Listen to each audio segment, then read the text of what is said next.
Good afternoon, everyone. First, I want to start off by thanking the organizers of AWS Community Day for having me, as well as all of you for attending. I'll start off with a little bit about myself. So I'll be presenting about orchestrating VPC endpoint policies at scale using AWS data perimeters. Man, really struggling here today.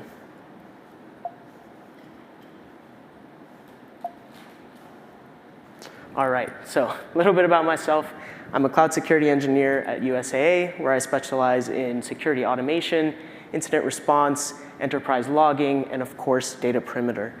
Outside of work, some of my hobbies include aviation, fitness, and motorsports. So brief agenda for what I'll be talking about. I'll try to go a little bit faster in the interest of time. I'll start by setting the stage, give you a little bit of background. We'll talk about the VPC endpoint policy architecture. We'll then move into how we were able to operate at scale in our environment. We'll touch on the universal default policy, and then wrap up with some lessons that we learned throughout the process. So to start off, what is a data perimeter? Really, a data perimeter is a set of always-on organizational guardrails in your AWS environment, and the goal being to allow trusted identities to access trusted resources from expected networks. Some of the core building blocks of a data perimeter include SCPs, or service control policies, RCPs, or resource control policies, VPC endpoint policies, IAM policies, and resource policies. So to hone in a little bit on VPC endpoints, what VPC endpoints really are AWS resources, which on the back end are just network interfaces within your VPC that enable you to connect to AWS services privately without having to traverse the public internet. So this is particularly useful in the age of AI. If you think about services like Bedrock or SageMaker, these allow you to access those services without having to go through the public internet. It supports over 200 different AWS services, so there's an extensive list. And one of the cool things that we can do with VPC endpoints is apply what's called VPC endpoint policies. And in essence, these are really just guardrails that are written in JSON that govern the access patterns that are allowed through any particular VPC endpoint. And these endpoint policies come with a default allow all policy, meaning that there's no default restrictions on the access patterns that are allowed through those particular endpoints. Now that I've given you a little bit of background, I want to introduce to you the problem that comes about when we think about VPC endpoint policies. So VPC endpoint policies are a unique breed in that they are very challenging to manage at scale. And the question being why, the main reason here is the centralized versus distributed control plane. So when we think about things like service control policies, these are policies that you can apply at the root of your organization. And those policies are inherited to every AWS account in your AWS organization, or every organizational unit in your organization. With VPC endpoint policies, it's very different in that it's more of a distributed control plane, meaning that if you have thousands of VPC endpoints across all of your AWS accounts, you have to define those policies and apply them individually to each endpoint. There's no concept of inheritance of applying these policies at a high level and having them trickle down. Another problem that comes about is configuration drift. So you can imagine if you're having to apply policies to each endpoint individually, there's a potential for new endpoints to be created for new services. And since these endpoints come with default allow all policies, that introduces the risk of configuration drift. In addition to that, endpoints can be modified, policies can be modified, which introduces that configuration drift risk as well. Another problem that comes about is exception handling. So if you think about a service like S3, you might have special use cases in your environment that require you to open up your organizational boundary to allow your application teams to post data to an external vendor bucket or vice versa. So that's another thing to consider when you're writing your VPC endpoint policies. The last big problem with endpoints, VPC endpoints in general, is observability. So there is no inherent way in AWS to see the access patterns that are going through your VPC endpoints. We have services like CloudTrail, and CloudTrail does have a network activity feature that allows you to visualize these patterns, but it's only supported for a handful of services, and it doesn't allow you to have limitations on your cost. There's a lot of cost implications when it comes to enabling that feature, especially when you're operating in a large environment with thousands of VPC endpoints. And so now that I've given you a little bit of background, I want to kind of show you what a VPC endpoint policy might look like in an organization that has thousands of endpoints, and we want to protect our cross-organization and our cross-environment boundaries. So on the left here, I have a statement that you will see looks really similar to an IAM policy that you might write for an IAM role. And you can see that statement ID right there says, allow non-prod to non-prod within the org. So this is specifically related to organizations that have their environments defined based on organizational units. So you would have a dev OU, a test OU, and a prod OU. But the same thing can apply if you have your environments defined by AWS account. So dev account, test account, prod account. You can apply the same controls there. And so what we're really doing here is saying we're going to allow all this traffic with two specific conditions. So if the principal org path is this particular value and the resource org path is this particular value, meaning the identity making the call is the same path in the organizational unit as the resource that it's trying to access, essentially non-prod to non-prod or dev to dev, we're going to allow that traffic. And the second condition here is saying the principal org identifier and the resource org identifier should also be the same, which is how we're protecting that organizational boundary.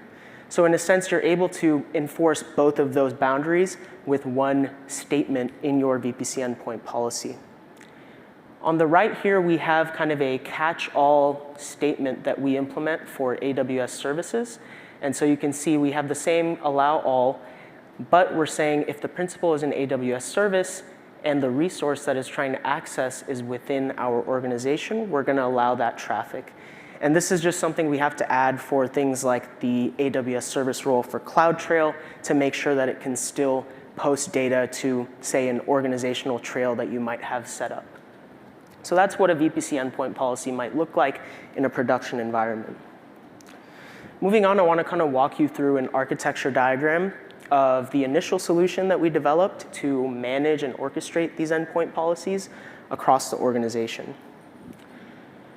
So you can see on the top here, we have our version control system GitLab as well as Terraform. And what we did is we defined these policies in JSON files within our version control system and used Terraform to deploy them to a centralized S3 bucket in a security-owned account. And every time an object is uploaded to that bucket, it kicks off an S3 event notification. And this S3 event notification triggers an AWS Lambda function. And the sole job of this Lambda function is to trigger, or excuse me, send a message to an SQS queue, which then gets pulled by what we call the worker Lambda. And this is the piece of automation that's actually going in and performing those updates to those VPC endpoints here. So what it's going to do is assume a role in our member accounts. So we have all these different accounts across dev, test, and prod. It's going to go in, assume that cross-account role, and apply that VPC endpoint policy to the VPC endpoint for the service that's in scope of the deployment. So this really allowed us to have a centralized way to orchestrate the application and the management of these VPC endpoint policies. But as I'll get into, there were some challenges that came about with doing it this way.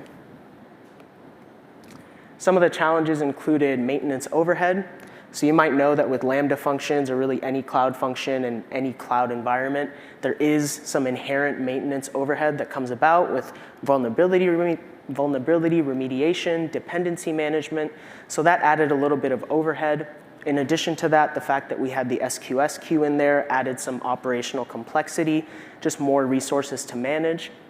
And lastly, troubleshooting and observability was a little bit difficult.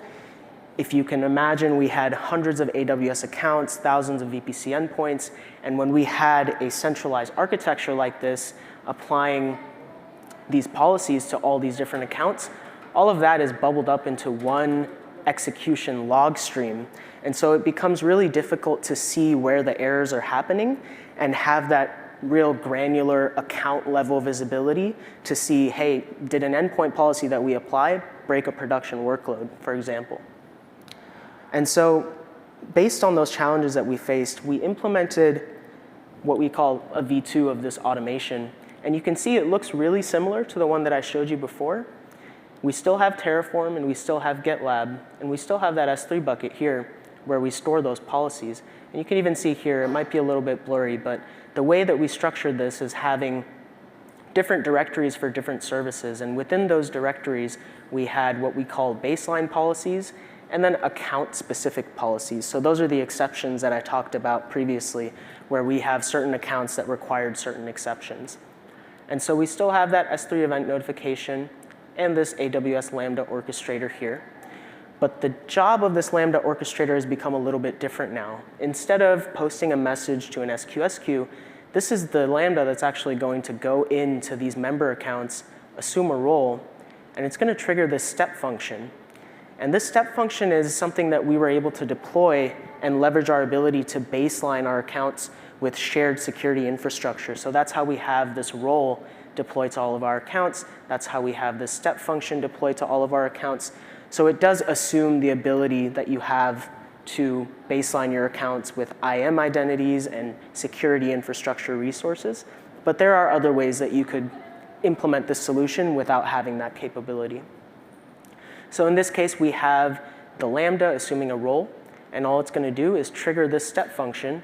And this step function kind of replaces what the Lambda worker was doing, in that what it'll do is reach out to our centralized S3 bucket and say, hey, do I have a baseline policy for this particular service in this particular account, or do I have a custom policy? And based on the answer that it gets, it's going to apply that endpoint policy to that particular service endpoint. And so some of the advantages that we got with this are increased efficiency. So one of the big problems that I didn't mention before that we had with the original architecture is rate limiting. So AWS implements a very low rate limit for the modify VPC endpoint API. And so when we had a centralized architecture, we had one Lambda that was making all of these calls, and it kept having to retry, and we kept running into these rate limits, which meant that everything had to take quite a bit longer to complete an entire deployment. Versus with this architecture, we kind of had a decoupled distributed state, meaning each step function was performing these modify endpoint calls in each account locally. And so we were able to kind of get around that big restriction of that low rate limit in that centralized account.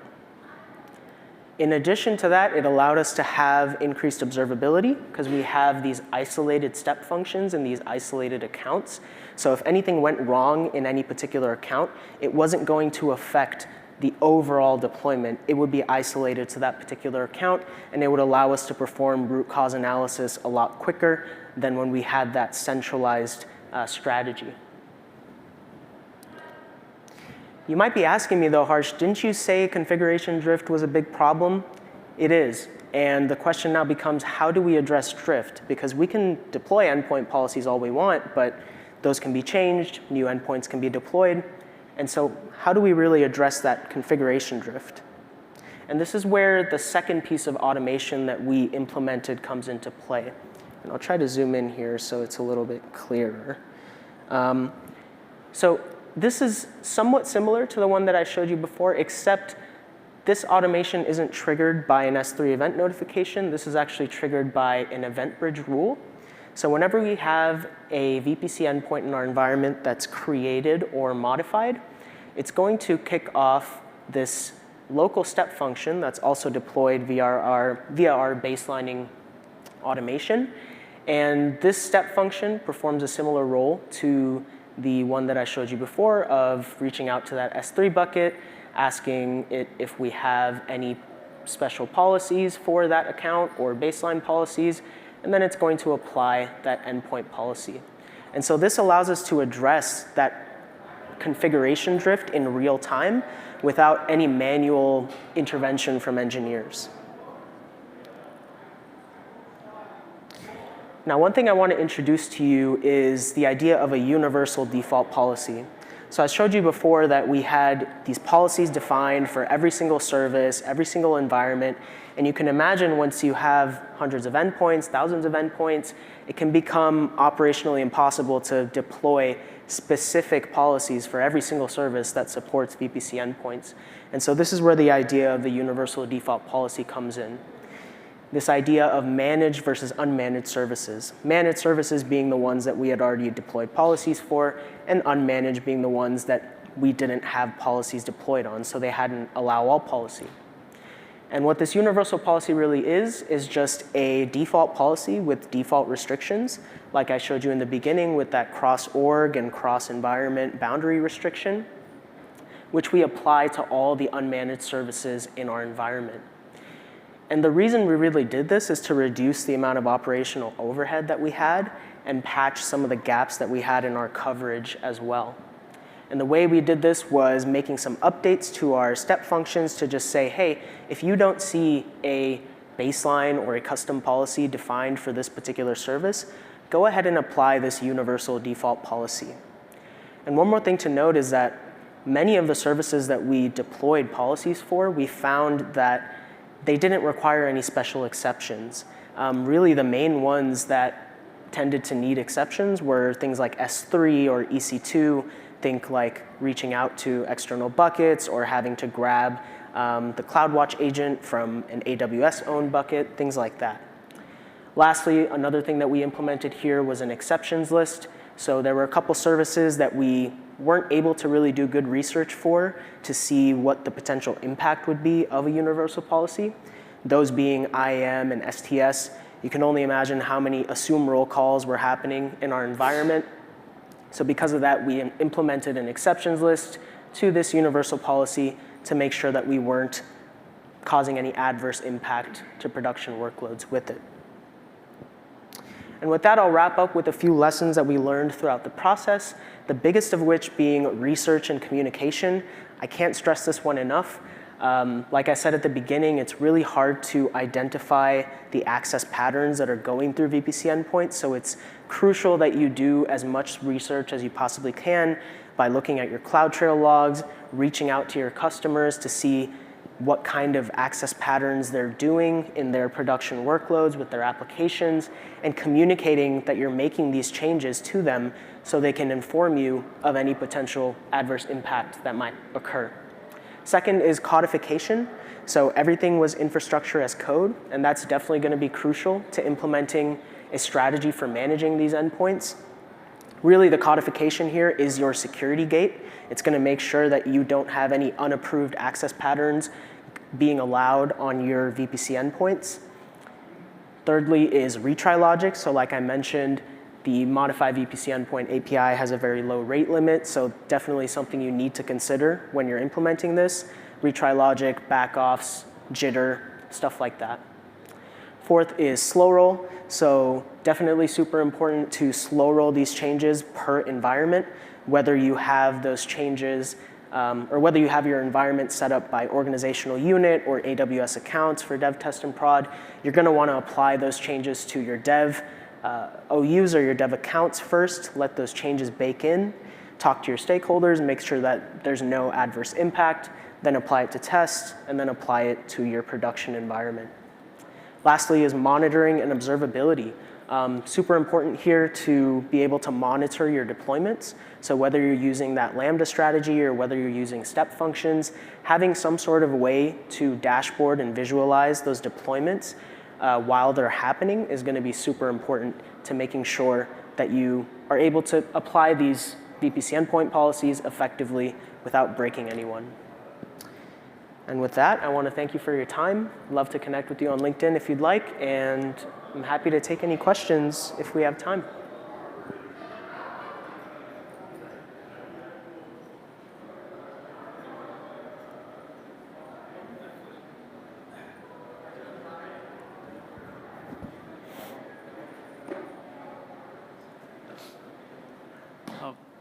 I have a little confusion when you are replacing the SQS with step functions.